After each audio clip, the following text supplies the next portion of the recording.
together. Let's begin our configuration on router R2. First, let's go into global configuration mode and we'll enable the OSPF routing process by saying router OSPF, and we'll give a process ID of 1 as we did in the previous lab, and we have 3 different interfaces that we want to be advertised via OSPF. Notice that our Fast Ethernet 0/0 interface as part of network 10.1.2.0 is part of area 2. Our loopback interface is part of area 2, but we have another interface, Fast Ethernet 0/0, that's part of area 1. We belong to 2 different areas. So we're not going to be able to use our shortcut that we talked about in the previous lab where we give a single network command to say everybody belongs to the same area. We're going to do these individually. Let's say network, and we'll say 10.1.2.0, and I'll give a corresponding wildcard mask.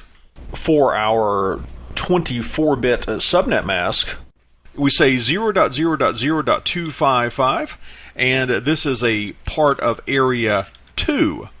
What about the loopback interface? We'll say network 2.2.2.2 with a corresponding wildcard mask of 0.0.0.0. That is a member of area 2.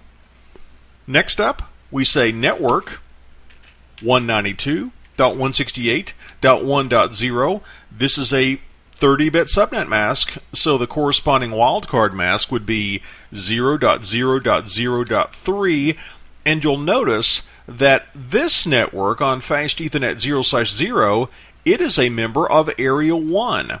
So we say area 1, and we've done our initial configuration now on router R2. Let's go over to router R1, give a similar configuration. On router R1, we say router OSPF 1, and we want to advertise network 192.168.1.0 with a 30-bit subnet mask as a member of area 1, just as we did over on router R2. What about the loopback interface? The loopback interface, we're going to make part of area 0, the backbone area.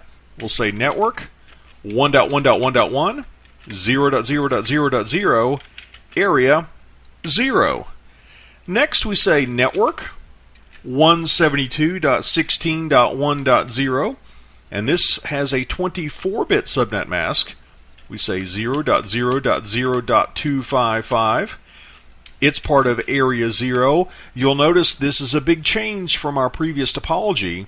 Now, instead of using sub-interfaces to leave router R1 going out to the backbone, now we're just using interface serial 0/0, and we have a couple of PVCs built on that physical interface. So all of these routers, they belong to the same subnet. A little bit different than what we did before. And you'll notice that we just had an adjacency form. We have a neighbor, an OSPF neighbor in router 2. Notice the 2.2.2.2 router ID. I think we're done now on router R1. Let's go over and configure OSPF on router BB1. As we did before, we'll go into router configuration mode for OSPF process ID 1, and we'll say network 172.16.1.0 with a 24-bit subnet mask. That gives us a wildcard mask of 0.0.0.255. This is a member of area 0. Let's give another network command. This is for the loopback interface. We'll say 3.3.3.3 with a wildcard mask of 0.0.0.0, and this is a member of area 0 as well. Only one router to go. Let's go over to router BB2, and on router BB2 we'll go into global configuration mode once again. Router OSPF 1, and we'll say network 172.16.1.0, 0.0.0.255 as the wildcard mask.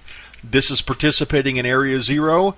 And now for the loopback interface, that's going to be network 4.4.4.4, 0.0.0.0, area 0. I think we're now done with all of our network commands for our OSPF configuration. So let's go back over to router R1 right now. That's sort of the central point. And let's see how things appear from the perspective of router R1. To begin with, let's do a show IP OSPF neighbor command. And at this point, we only know about one neighbor. Interesting, look at this. We only know about router R2 as our neighbor. Why do we not know about router BB1 and BB2?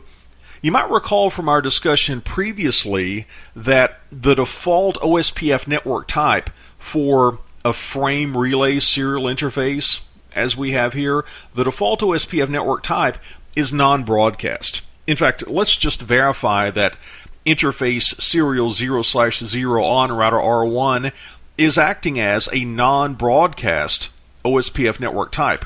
We can do a show IP OSPF interface command followed by serial 0/0, and yes indeed, we have a network type of non-broadcast.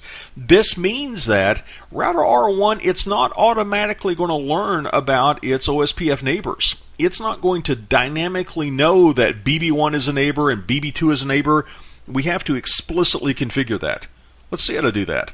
First, we'll go into router configuration mode for OSPF process ID 1, and we'll give a neighbor statement. We'll say neighbor 172.16.1.2, which is, as you can see from the topology, that's going to be the IP address of the serial interface on router BB1. That's going to be one of our neighbors. We'll give another neighbor statement. We'll say neighbor 172.16.1.3. That's going to be router BB2, 172.16.1.3. You'll notice after issuing those commands that we had a couple of status messages pop up. It looks like we have now formed neighborships with routers BB1 and BB2.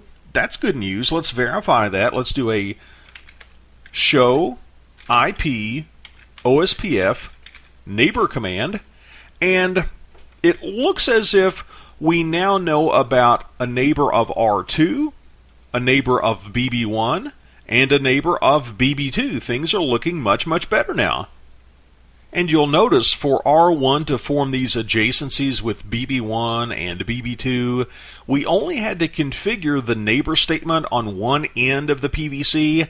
However, if you'll notice, we have another PVC between routers BB1 and BB2. We need to educate those routers about one another as well. Let's do that from the perspective of router BB2.